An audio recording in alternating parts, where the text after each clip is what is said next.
तेलंगाना में जश्न है। एक तरफ कांग्रेस कार्यकर्ताओं में खुशी है तो दूसरी तरफ बीआरएस कार्यकर्ताओं में मायूसी का माहौल है।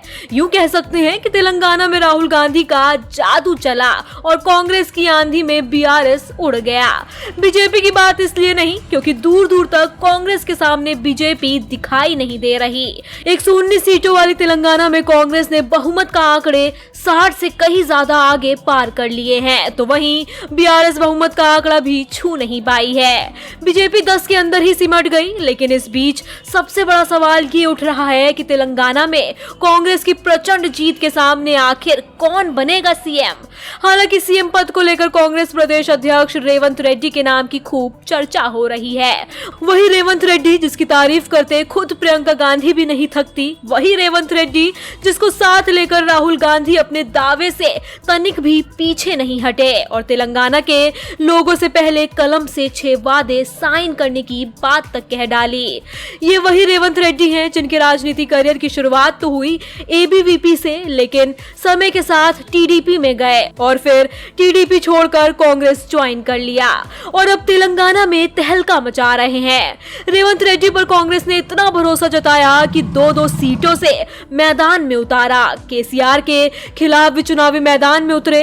अब सीएम पद को लेकर सवाल उठ रहा है तो सबसे पहले नाम रेवंत रेड्डी का दिख रहा है। हालांकि खुद रेवंत रेड्डी कह चुके हैं कि जो हाई कमान पार्टी के नेताओं का फैसला होगा वह हमें स्वीकार है। लेकिन सवाल जस के तस है कि तेलंगाना में कांग्रेस की आंधी के सामने बीआरएस तो ढेर हो गई, लेकिन क्या रेवंत रेड्डी के सिर पर चढ़ेगा सीएम पद का सेहरा? ठीक वैसे ही जैसे कर्नाटक में डीके शिव कुमार ने जब जबरदस्त जीत दिलाई तो डिप्टी सीएम बनकर पार्टी ने जोरदार स्वागत किया। तेलंगाना में जीत का सबसे बड़ा शेयर रेवंत रेड्डी को ही मिल रहा है। यही वजह है कि सीएम पद के लिए सबसे ज्यादा चर्चा रेवंत रेड्डी की है। रेवंत रेड्डी तेलंगाना प्रदेश कांग्रेस अध्यक्ष हैं। रेड्डी तेलंगाना में कांग्रेस के उन 3 लोकसभा सांसदों में शामिल हैं जिन्होंने 2019 में जीत हासिल की थी। इस चुनाव में भी रेवंत रेड्डी तेलंगाना के मुख्यमंत्री के चंद्रशेखर राव के सामने गजवेल विधानसभा सीट से चुनाव लड़ रहे हैं।